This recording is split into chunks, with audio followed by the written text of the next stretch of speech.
Miratere të ndëruar shikues, jemi rikthyer në studio për të filluar bisedën me mysafirët e ftuar. Do të flasim për konferencën internacionale balkanike të autizmit që mbahet në vendin tonë. Për të na treguar pak më shumë rreth kësaj konference, ne kemi ftuar në studio doktor Bojan Radiq, që është logoped dhe kryetar i konferencës, gjithashtu edhe Ardita Zejnullahu, që është logopede edhe koordinatore. Mëngjesit, mirë se erdhët. Good morning. Morning. Në fakt, konferenca është shumë e rëndësishme, apo jo, se edhe është organizohet në mbrellën e organizatës botërore të autizmit, apo jo, edhe është një prej konferencave që thjesht po mbahet Prishtinë, po që ka një audiencë shumë gjerë në barë botërore, po thuaj, apo Ardit. Vetë emri i konferencës tregon që është ndërkombëtare, të pas parasysh që kemi edhe ekspert ndërkombëtar, gjithashtu edhe audiencën e kemi prej vendeve të ndryshme të botës, po kryesisht prej Europës. Mirë, do të zgjatë konferenca 2 ditë? Konferenca fillon me datën 26 edhe përfundon me datën 28, mandej kemi një workshop i cili e përcjell konferencën dhe kemi një tryezë diskutimi e cila është me datën 29. Gjithashtu është edhe Asamblea Gjenerale e Organizatës Botërore të Autizmit e cila e mbahet në Kosovë. Krejtë online, apo jo? Po të ishim në rrethona normale, do të kishim shumë mysafirë këto ditë në Prishtinë, apo? Po, në rrethona normale, konferenca do të mbahej me datën 2 prill, ku është edhe dita ndërkombëtare e autizmit, mirë po për shkak të pandemisë, na u ka dashur me shtyp për një datë ku gjendja është përmirësu, mirë po prapë jemi në të njëjtën gjendje dhe është dashur me mbajt në online. Patjetër. Mirë, Ardita, Bojani është edhe gjithashtu kryetar i qendrës që keni ju në Kolegjin Hajmar për trajtimin e rasteve. Do të flasim fillimisht për konferencën. Rëndësia e konferencës, me që është kryetari i konferencës, temat që trajtohen, për temat, ka ndonjë temë boshte, apo secili vjen me prezantime, me hulumtime që i ka bërë? Realisht tema e konferencës është sfidat dhe zgjidhjet për personat me autizëm në Kosovë. E mandej ekspertat gjitha prezantimet e tyre i orientojnë në zgjidhjet e fundit të cilat janë duke u përdorur në botë për trajtimin e personave me autizëm. Pe pyet Bojani se na me Bojani. Can you tell us more about the conference, its importance in Kosovo, the impact that we are trying to do with the conference in Kosovo? This is not the only one conference that we are planning. That's why the name is Balkan International Conference, because we are planning to hold 12 conferences in whole Balkan. Kjo nuk është vetëm konferencë e cila do të mbahet, por shkak se kemi planifikuar një rrjet të konferencave të cilat do të mbahen në të gjithë Ballkanin. I'm more than 10 years working only with autism kids, and I've been to Croatia, to Serbia. I'm having 2 centers here now. I came to Kosovo, and it's really high need for education of people about autism.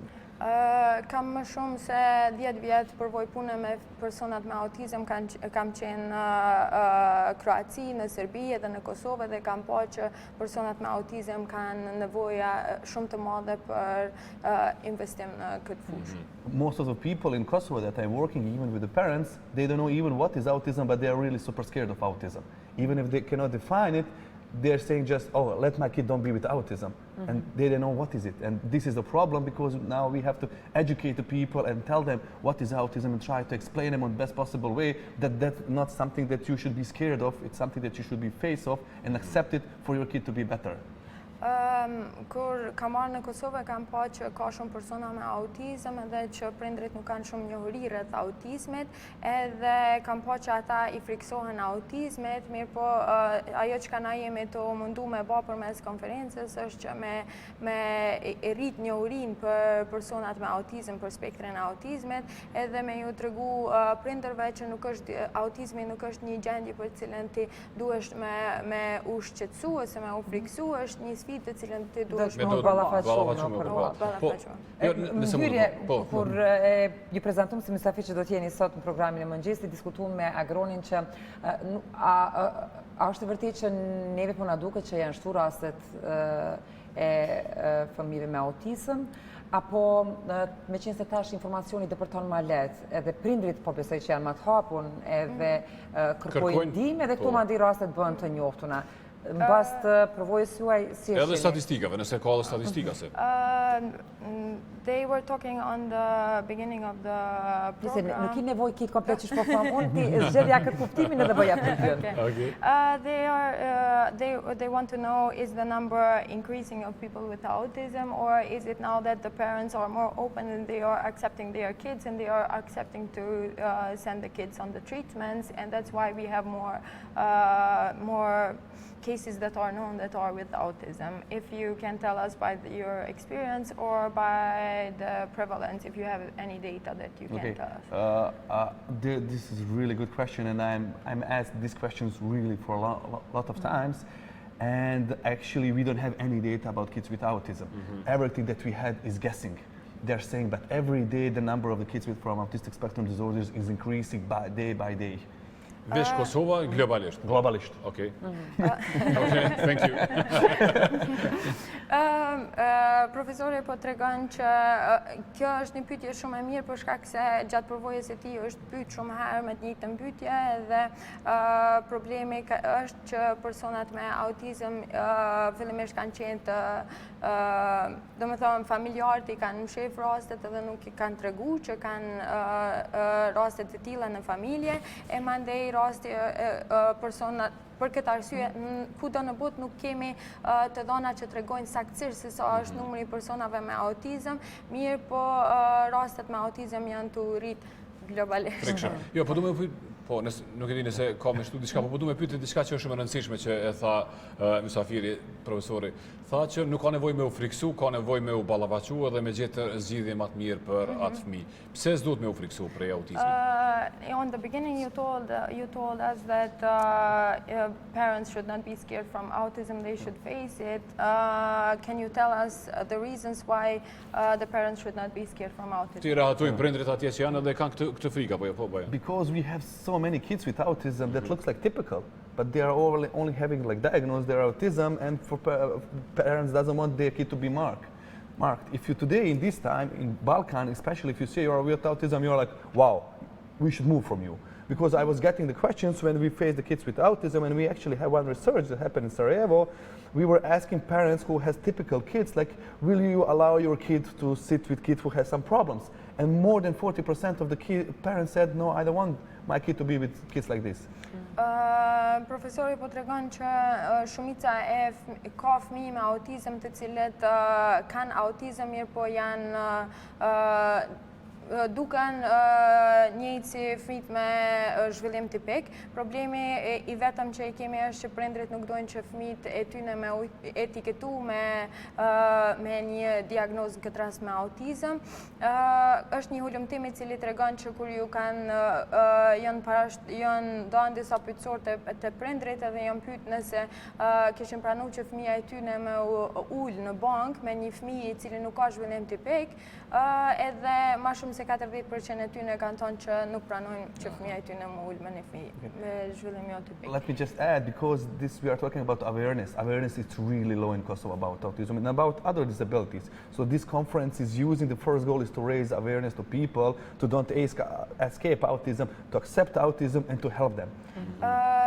Do me thonë, vetdia për personat me autizëm në Kosovë, ose njohurit për personat me autizëm në Kosovë, për autizmin në përgjithësi, është shumë e oltë, edhe kjo është qëllimi kryesor i konferencës që me rrit vetëdijen për autizmin në përgjithësi në Kosovë. Pra që mos me qenë ma i pranushëm. Edhe me qenë ma i pranushëm. Fakt, sepse duke qenë ma pranushëm, andej edhe lehtësohet, sepse ne jetojmë në Kosovë dhe e dim se me çfarë vështirësish ballafaqohen prind të cilët kanë një fëmijë me autizëm.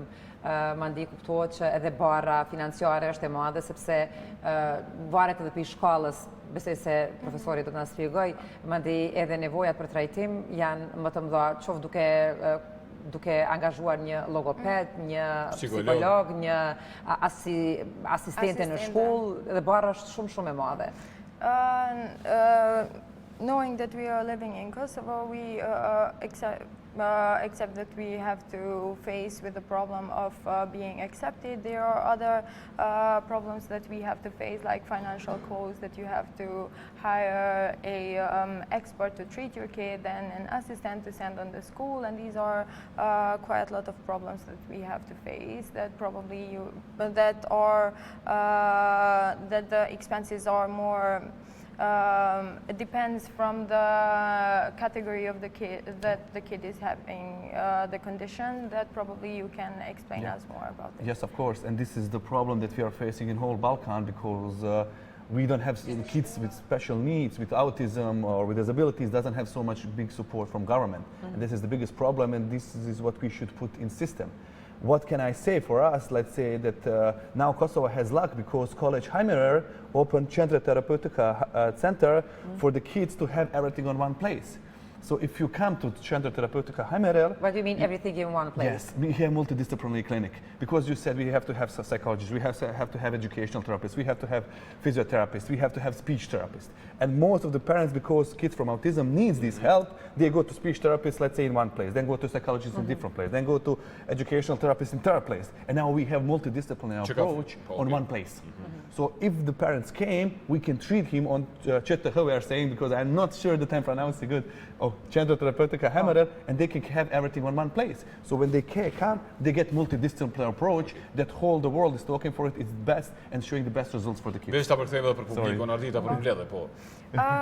Profesori po thë që problemi më të madh kemi që edhe në Vetëm në Kosovë, pra në Ballkan është në Ballkan, gjithku në Ballkan, edhe problemi më të madh kemi tek ligjet të cilat nuk I përfshin personat me autizëm si të veçantë, mirë po I përfshin me personat me aftësi të kufizuara në përgjithësi, edhe mbështetja është shumë e vogël, gjatë që nuk I mbulon shpenzimet të cilat ata I kanë. Shumë e vogël, po hiç në shumicën e rasteve. Hiç në shumicën e rasteve, për shkak se janë procedurat të cilat Ti duhesh me ndjek për mu kualifiku për me marrë një asistencë.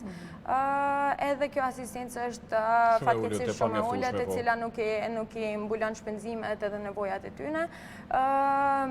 Çka është shpenzimet rritën për shkak se problemi është që personat me autizëm nuk kanë nevojë vetëm për logoped, kanë nevojë edhe për profesionistë të tjerë. Profesori po thotë që ne në Kosovë tash kemi shumë fat që Kolegji Heimerer ka hapur qendrën terapeutike Heimerer, e cila ofron trajtim me qasje multidisciplinare, duke përfshi psikolog, ergoterapeut, logoped, në një vend, e mandej kur prindrit I sjellin fëmijët, nuk ka nevojë që me marrë fëmijën edhe me çute ekspertë të ndryshëm, të fushave të ndryshme, ku gjitha shërbimet I marrin në një vend. Na kemi shumë fat që kemi një qendër, vetëm kishim pas fat me pas një standard pak më të lartë, se këto janë të gjitha të kushtueshme. Po Ardit, më pëlqen ky pozitiviteti me cilin Bojani edhe ju normalisht po trajtoni temën edhe po thoni po jepni shpresë për prindit që kanë probleme të tilla me fëmijët e tyre. Dilema është kur është momenti I duhur me fillu trajtimin. Si për gjithçka, sa më herët është më mirë apo jo. Po koha ideale, mosha ideale? The biggest question is where is the perfect time to send the kid on the treatment. Ndoshta cilat janë ato shenjat e para, të cilat duhet t'i vrejnë, sepse padyshim që do të filluat nga familja, nga prindrit, që mandej me qenë në gjendje me kërku ndihmë. And also which are the first signs that the parents should see to the kid, or the red flags when they should send the kid to I will tell always the first sentence that we are, even when we are doing marketing, if you think that you are coming early, we say come earlier. Na I kemi një shprehje të cilën e përdorim kur bëjmë marketing, nëse po mendon që je të shku shumë herët te eksperti, na thojmë që ti duhesh marrë hala më herët. Actually, they ask perfect question for me because my topic on conference is early intervention for kids from autistic spectrum disorder, and I want to talk because we don't have any early intervention center in Kosovo when parents should bring kids for checkup. Pyetja të cilën e keni bërë është shumë e mirë për shkak se përkon me temën të cilën profesori ka me ligjëru në konferencë, e që është intervenimi I hershëm, domethënë një program të cilin nuk e kemi në Kosovë dhe që mungon në Kosovë, është shumë I nevojshëm që me I trajtu rastet sa më herët. I will give them the secret from my presentation. I have the movies, free movies, when the baby from Germany who came to me, when the baby is 4 months old, I'm coming for checkup because mother is afraid because kid is not making eye contact with mother. Një prej pikave më të rëndësishme të cilën profesori ka më paraqit gjatë prezantimit të tij në konferencë është një rast i cili ka ardhur nga Gjermania me u trajtu tek profesori dhe ka ardhur në moshën 4 muajshe ku mami domethënë nëna e fëmijës është shqetësuar dhe ka kërkuar që me u kontrollu. That is really too soon, because with that we can just put kid in the risk group and try to follow it. But first symptoms you can see from 6 months, if the kid is not really laughing to mother, if he's not paying attention to the sound, if he's not making the faces when mother is coming approaching to the kid or father. Mosha 4 muajshe është shumë herët për me thënë diçka konkrete, mirë po është e mjaftueshme për me tregu nëse fëmia i takon grupit të rrezikut. Mosha ideale për me i vrejt çajat e qarta është mosha 6 muajshe ku ti mundesh me e vrejt përmes shikimet, përmes reflekseve të cilat fëmia i bën, edhe aty mundesh me e përcaktu saktësisht. Ngatrohet nga njëherë kjo ndoshta po mendoj tek moshat pak më të rrituna me një zhvillim të vonshëm? Sepse kam dëgjuar shumë raste që kam pasur dyshim nëse fëmia vërtet ka shenja të autizmit apo është thjesht një zhvillim pak më i vonshëm. They are asking if on that age, 6 months, and when you are checking up the kid, can it be that autism can be that the expert can be misled, like it can be to him like autism, but it can be like delay on development, because sometimes the kid can have same signs with autism, but it's something else. These are just risk signs. This is not like saying, oh, he has autism. This is just risk sign, like red flags, for us to take care to try to follow his development. But what is happening in the early stage, we are putting like preliminary diagnosis. And this preliminary diagnosis you set up until 3 years old. And it can be like with elements of autism. But if it's 6 years old, if I set up again autism, it's for life. But in the early stage, if I set up, it can be erased because it can look like autism, but it's not. Profesori po thotë që në moshën 6 muajshe kur fëmia vjen edhe na e kontrollojmë, na nuk e kontrollojmë për me pa nëse fëmia ka autizëm ose jo, për shkak se është shumë herët që ti mundesh me përcaktu diçka të tillë, mirë po mundesh me i vrejt shenjat të cilat tregojnë që duhet me shtu kujdes i veçantë tek fëmia, edhe mandej që duhet me u kontrollu edhe duhet me kontrollu ko pas kohe, mandej në këtë moshë na mundemi me i vendos një diagnozë preliminare, mirë po nëse në moshën 6 vjeçare fëmia vjen dhe kontrollohet prapë dhe unë prapë ja vendosi që është autizëm, është një diagnozë të cilën është përfundimtare dhe fëmia ka nevojë. Por një fëmijë autik, një fëmijë që ka probleme të tilla, edhe nëse trajtohet në kohën më të mirë të mundshme sa më herët që mundet, mund të bëhet gati për jetë, po jo për krejt profesionet apo jo? Domethënë mund të jetë kontribut dhënës për shoqërinë? If a kid with autism, let's say he has diagnosed with autism, will he be able for his life first, and then can he contribute on the community? Depends from every case. So you have autism from severe case to high functional case. High functional case can go and work. I know autism kids work in BMW in Germany in companies, so big companies. But you have severe case that for life, let's say, need support. And there's cases that can live independently. So it depends from every case because it's hard to say it now. But of course we have different variety of the kids with autism because that's why we say spectrum. It's spectrum. It's so wide. You cannot define it. Yeah. Profesori po thotë që kjo gjithmonë varet prej fëmijëve se në çfarë kategorie fëmijët janë, në çfarë niveli janë, për shkak se kemi persona me autizëm të cilët janë në një nivel pak më të rënd, edhe kemi persona me autizëm të cilët janë me funksion të lartë. Ata të cilët janë me funksion të lartë mundën pa problem e kontribu në shoqëri, ka plot persona me autizëm të cilët punojnë në kompani të njohura në botë. Mirë po, kjo realisht varet prej gjendjes së personit, për këtë arsye thirret spektri i autizmit për shkak se është shumë i zgjeruar dhe gjithmonë varet se në çfarë niveli është fëmia. Po ajo që është në rëndësi është shumë që këta fëmijë të marrin këto shërbime të cilat janë shumë të nevojshme, mandej që jeta e tyre të jetë më e lehtë në procesin e rritjes. Në radhë të parë për vetë ata. Këtu një mesazh për prindërit. The most important thing on all this is for the parents and the kids to get the treatment that they need so they can be functional for their life first, and then we can think for the contribution. Here, can you give us a message for the parents? Yeah. I totally agree with what she said. And the message for parents, as soon as you accept that your kid has a problem, he has better chances to make typical age. Because most of the parents are not accepting the kids that have some problems and they are coming late on treatments when the kid is 4, 5 years old. And for us experts, it's really hard on this age to make him as close as his peers. If you come with 1 year old, he has much more chances. Ajo që ka po thot profesori është që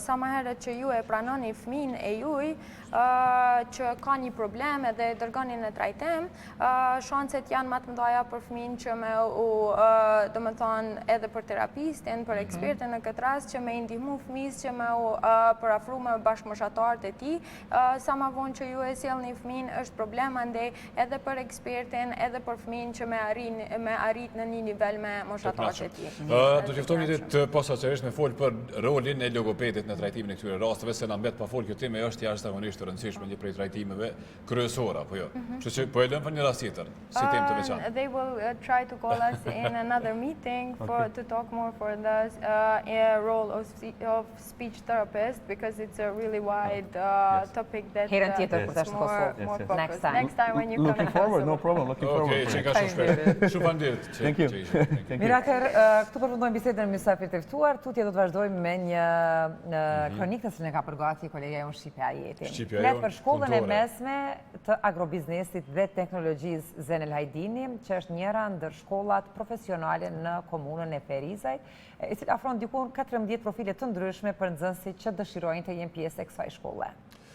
Kushtet e punës lënë sigurisht për të dëshiruar, edhe pse nga drejtuesit e saj janë bërë përpjekje të vazhdueshme për kompletimin e 9 kabineteve sa edhe posedon kjo shkollë. Pra siç e tham, Shqipja ka qenë atje dhe i ka parë edhe kabinetet edhe puna që bëhet konkretisht aty dhe profesionalizmi i këtyre nxënësve bashkë me mësimdhënësit e tyre. Mirat e detajet e tjera i sjell kronika vazhdim, e ndjekim bashkë.